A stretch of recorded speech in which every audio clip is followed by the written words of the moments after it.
Most nice guys think they've taken the high road by avoiding seduction altogether because they have a distorted view of what seduction actually is. They believe seduction is manipulative, sleazy, or just a tactic that players use to get laid. So they steer clear of it completely, taking what they believe to be the bypass around it. They say things like, "I'm not going to be like those other guys. I'm just going to be respectful," or "I don't want to play games." And at first glance, there's a logic to this approach, but the logic is actually flawed, as I will explain. Seduction isn't about sex, and it isn't optional. Seduction permeates all aspects of our lives because we're all influenced by it every day. And if you want to have meaningful, emotionally connected relationships, as well as a good sex life, you need to understand what seduction actually is. Because while you're trying to logic your way into love, connection, and intimacy, you're skipping the one thing that actually creates it. This applies whether you're married, in a relationship, or dating. And it actually applies to the non-romantic areas of your life as well. I didn't used to understand that because of my nice guy beliefs that I used to struggle with, I had seduction all wrong, and it was hurting me in my relationships. Let me start by showing you what I mean by explaining how nice guys typically misunderstand seduction. Then I'll come around and explain what seduction actually is and how understanding it will help you. So let's imagine a circle labeled seduction. This is the nice guy version. And inside that circle are two things, pickup and manipulation. That's it. To them, seduction means pretending to be someone you're not, using lines and tactics, playing games, and trying to trick someone into liking you. So they reject the entire concept. Nice guys have a massive blind spot. When you only see seduction through the lens of pickup artists and manipulation, you miss the 90% of human interaction that actually runs on emotional influence. What they don't realize is that by doing that, they're not rising above the game. They're just refusing to play it, and then wondering why they keep ending up in the friend zone, feeling invisible, or getting told, "Oh, you're such a great guy, I just don't feel that spark," or their long-term relationships become sexless. So they take the bypass. They try to get love and connection without ever going through the emotional terrain of seduction. And here's what that bypass looks like in practice. They lead with friendship instead of romantic interest. They try to earn attraction through acts of service.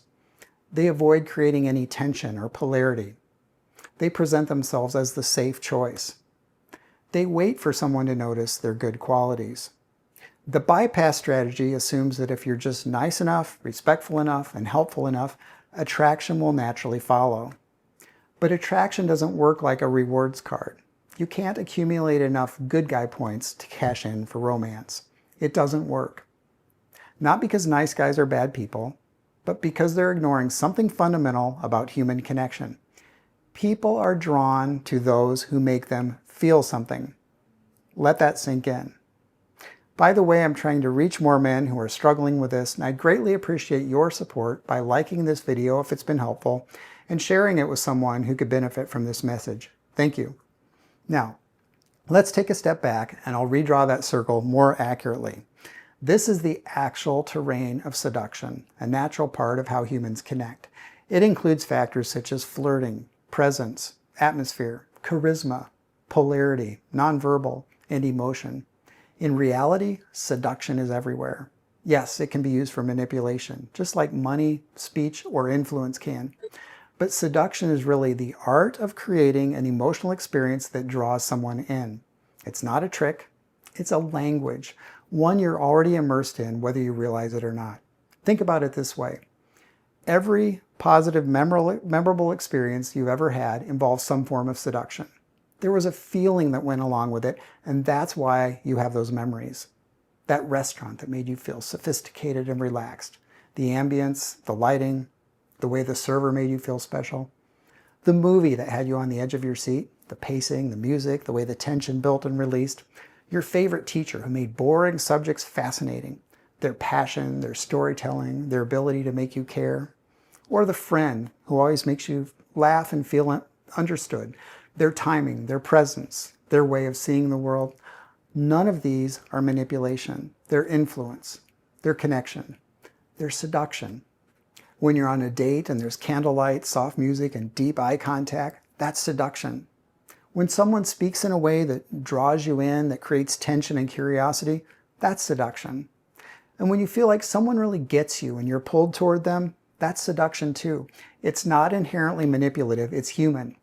Nice guys try to bypass this emotional terrain by being logical, polite, and useful. They treat relationships like business transactions. If I provide enough value, she'll choose me. But here's what they're actually doing: hiding their desire behind a mask of friendship, avoiding polarity, that masculine-feminine dynamic that creates spark, eliminating mystery by being completely predictable, removing tension by never challenging or playfully disagreeing, staying in their comfort zone instead of taking emotional risks. They think, if I just show her how respectful and supportive I am, she'll choose me. But respect and support, while vital, don't create desire. There's no emotional tension, no play, no polarity, no mystery. They're so afraid of being seen as one of those guys that they become invisible instead. So let's talk about what healthy seduction actually looks like.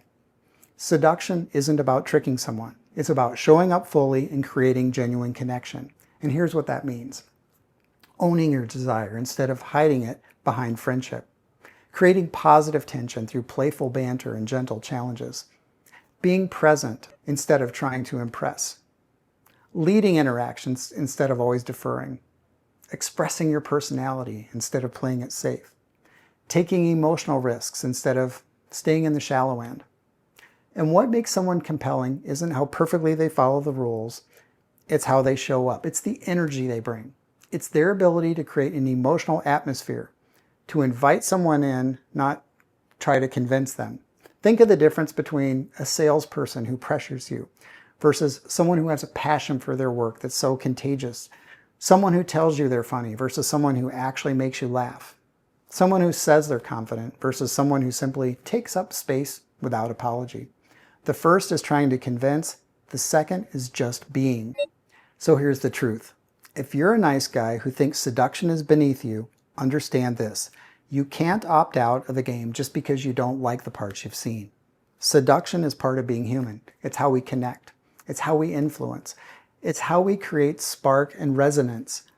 You don't need to become a pickup artist, and you don't need to play games, but you do need to understand that attraction isn't logical, it's emotional. And learning how to own your presence, lead with intention, and create emotional experiences isn't emotional manipulation, it's emotional intelligence. Remember what I said earlier? People are drawn to those who make them feel something. When you stop bypassing seduction and start respecting it, you stop being invisible. Instead of trying to convince someone to choose you through logic and niceness, you learn to create the kind of experience that makes them want to choose you. Instead of hiding who you are, you learn to express it in ways that create connection. Let me know in the comments if you've been misunderstanding seduction all along, and if this video has given you some type of aha moment. If you struggle with nice guy tendencies and want to create a better life for yourself, be sure to subscribe for more content like this. Thanks for watching.